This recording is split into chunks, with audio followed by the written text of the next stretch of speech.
Thank you, everybody. Thanks for coming along. I'd like to introduce Uncle Bill O'Brien to do a welcome to country for us. Thank you, mate, and also thanks for the invitation to come and do the Welcome to Country. Matagai Gimba, Piripi, Tarai. That means welcome friends to Biripi country. And it is on behalf of the Biripi people, the custodians of this land. I would like to pay respect to the elders, both past and present, and extend that respect to each and every one present here today. I have my feelings for this land as that of my ancestors, and hope you can understand the importance of what this land means to the Biripi people. Firstly, I ask you to look and protect the beauty of the sea with its blue and its green and the life that is in it, as it continues to provide a nutritional diet to our people. Then gaze upon the golden sands of the Jagged land and the life that is there. The abundance of shellfish is another treat for us all to enjoy. Put your hand to your brow and you will see a river or two, a river that is like our veins. They bring life to the land and all the many creatures that surround it. There within the borders of the Biripi nation is the green and the gold, the red and the black. That's in our beautiful hinterland. It has an abundance of wildlife, nuts and berries, and the shelter it provides us. Then there's the sky with its ever-changing mood, with the blue and the grey, the thunder and the whiteness of the lightning bolts.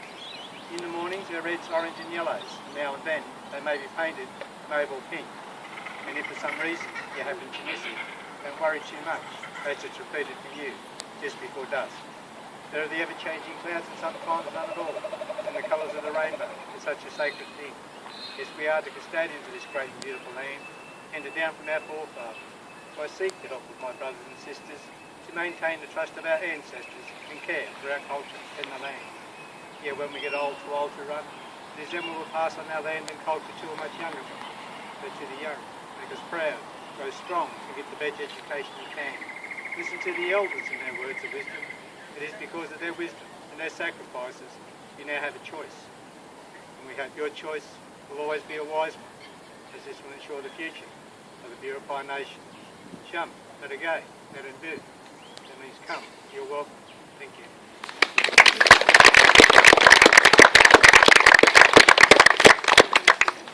Thank you, Uncle Bill, and thank you for welcoming us to this site. And it's always a lovely welcome for us to hear, so thank you for being here. And one other thing, I really hope that we can engage with the Aboriginal community around this garden, and that we develop really strong partnerships and relationships within this community space. Just quickly, want to mention that we have apologies from Rob Oakeshott, Federal Member for Lyne, and Leslie Williams, State Member for Port Macquarie, that had previous commitments and couldn't be here today. I'd like to now introduce somebody you probably all know, Mayor Peter Besseling, to say a few words. Thanks, Maya. Come forward.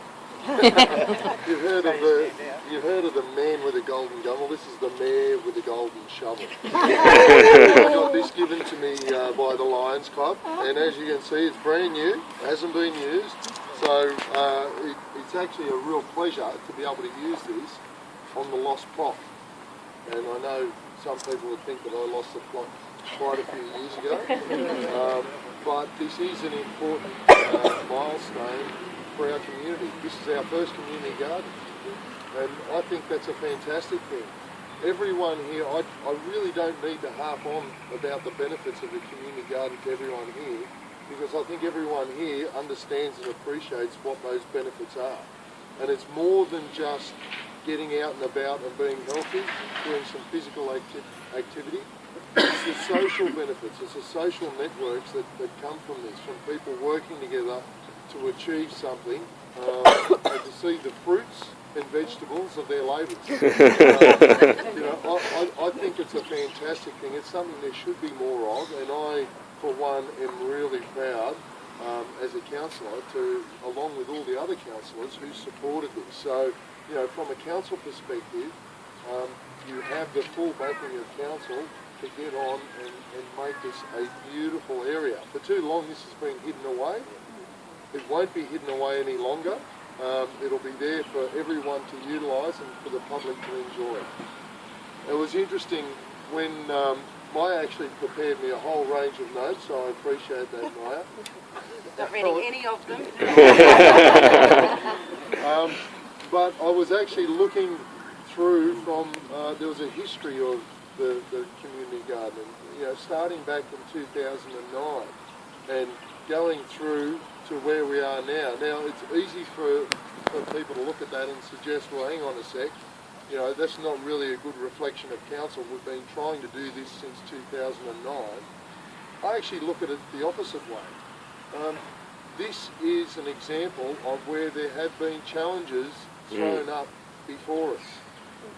We've had a look at some other sites that for one reason or another had constraints, but it's the energy and the drive of people like Denise and Maya and the community gardens, Port Macquarie Community Gardens Incorporated now, who have made this what it is. Just because there's been a couple of barriers thrown in our way hasn't stopped this going ahead. So I think that's a real tribute to you all. You should be congratulated for your efforts in that and for keeping the momentum going and pushing it. And even, let's face it, there's been challenges on this site particularly from a group next door who might not necessarily see the benefit of that at this point in time. Hopefully we can break down those barriers. That's the challenge I put out to you all. I've no doubt that that can occur. I think once we see all the activity and everything that's going on here, this will be a thriving hub for Port Macquarie. Congratulations to everyone who's been involved. I think it's a terrific day. And obviously I've got my own pile of soil here. I'm not strong enough to dig by myself. Maybe that's a reflection of past mayors, I'm not sure. But the gnome will be closely watching me. Is there any significance to the gnome? But he seems to attend a lot of our events. Okay, so it'll be officially opened by, or the sod turning will be officially done by myself and the gnome. And we have a representative from Paul as well. Yeah, Paul from Community Gardens Incorporated. And I just would like also, it would be remiss of me to not mention, this is a community project all the way through to federal, state and council putting the effort in along with the community. So we acknowledge that and really appreciate the help from the federal government and the state government in allowing this community garden to go ahead. And Paul, should you and I do the honours with the note? Have a go. Yeah? Okay.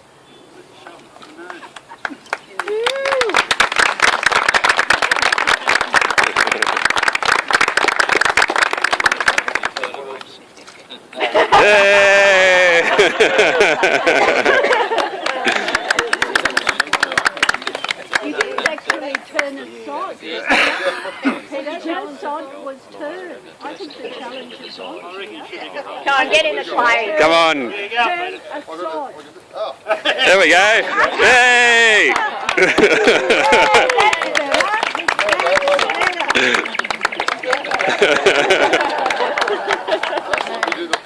No. Tell it to the gnome. Thanks, Peter, and thank you for the support. I'd like to introduce Kim Thompson. Kim's from New South Wales Family and Community Services, and which is the primary funding body for the funding for the garden. Thanks, Maya.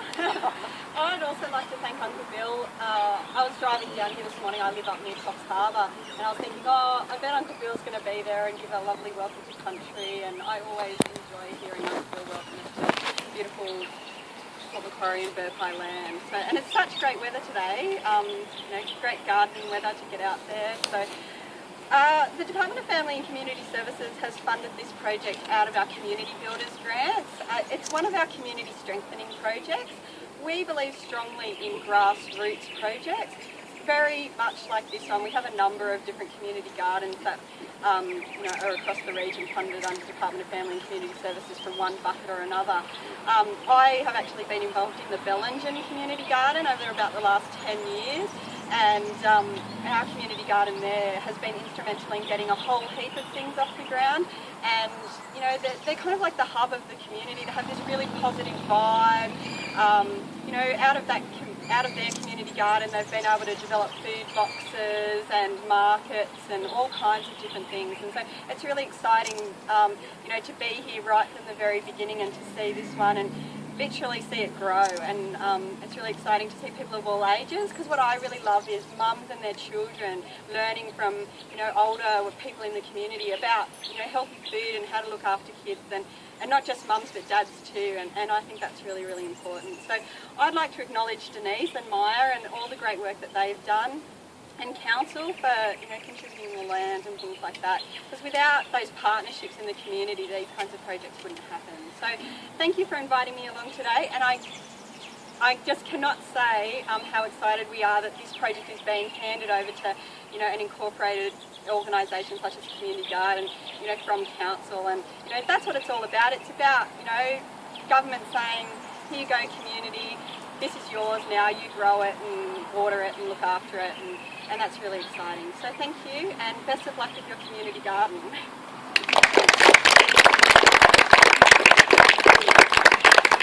Okay, I won't waffle on for too much longer, but thank you very much, Kim. And I mean, I think we all know that without the funding, it would have been a much longer journey to getting some of the critical infrastructure installed on this site. And as you can see, some of that's already started, and it's going to be all systems go from here. So it's very exciting. I'd like to also acknowledge the hard work of Denise, who's the project officer for the community garden within council, and I'd also really like to acknowledge the strength of the community organisation that is called Macquarie Community Gardens Incorporated, because without that groundswell of community strength, this would have, you know, we wouldn't have had the ability to do this transition. And it's meant to be about community and not about council sort of saying, oh, here's, you know, plonk a garden in and that's it. It's great to have it from right from the beginning, that level of interest and involvement. We have some plans on the table, so if you haven't seen them before and you're curious about what we're looking at doing over the next 6 months to a year, the plans are there. We've got some healthy snacks. Oh, I don't know about healthy. There's some snacks and some juice, and some you know, seedlings and plants and keep it cups, which you know, around reducing waste. So please feel free to have a look around, and thank you very much for coming, and have a great day. And membership forms, right? Oh, membership.